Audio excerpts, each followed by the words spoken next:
ice time. I mean, that's what you're paying for, right? You want your kid to be on the ice. You want them to learn how to gain the trust, the respect, how to put in the work, how to be accountable. And that's what we're talking about today. So the right hook of reality is trust is earned.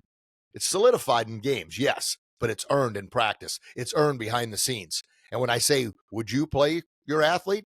Well, you see them in practice. Are they skating all the way to the line, or are they looking for the coach to turn his back and then they're kind of dogging it? They're not giving it all they've got.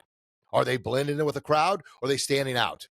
And I'm telling you, in today's society, unfortunately, it is easier than ever to earn that respect, earn that trust, and earn that ice time, earn those leadership roles by simply doing the things that others aren't willing to do. You got to stand out from the crowd.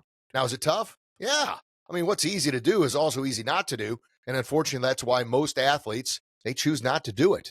They want to blend in. Now, yeah, I want them to make friends and have buddies and this and that. That's what sports are all about. But at the same time, if you want to see them in those key game situations, they've got to earn the coach's trust. Flat out, pan down. As a coach myself, there's a lot of players that work hard, which is a big, huge thing. You got to have the work ethic. You got to have the mindset. You got to have the attitude. But then kind of that final piece, I got to be able to trust you in those key game situations that you're going to play the system. You're going to do what we ask you to do. You're not going to be roaming all over the ice. You're going to be back checking. You're going to be winning in all three zones, not just trying to score goals. You're going to battle in the neutral zone. You're going to battle in the defensive zone. That's how you gain trust. I know when I put that player out there, man, I trust in them. Does that mean they're going to be flawless and not fail, not make mistakes? No. I mean, we're all human. We all make mistakes. I encourage players to play aggressively.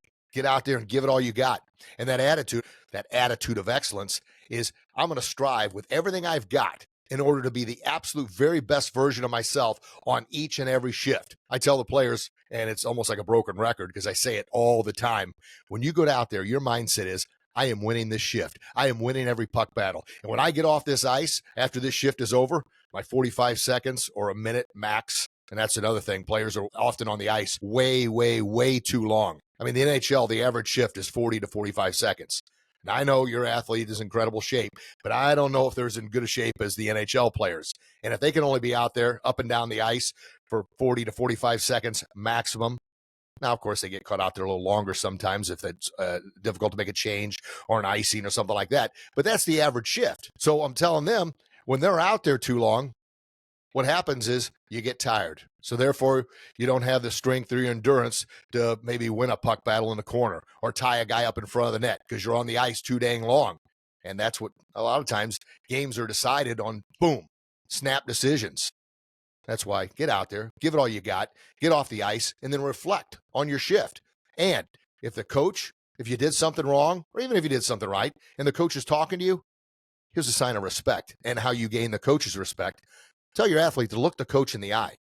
Don't have the head down. Don't bob in your head. Yeah, I know. And by all means, do not roll your eyes. I just had a talk with a parent recently at the rink, and the coach told the parent, look, I'm almost done with your son. I hate to say that, but every time I go to talk to him, he's rolling his eyes. He's throwing his arms up in the air. That is the biggest form of disrespect there is.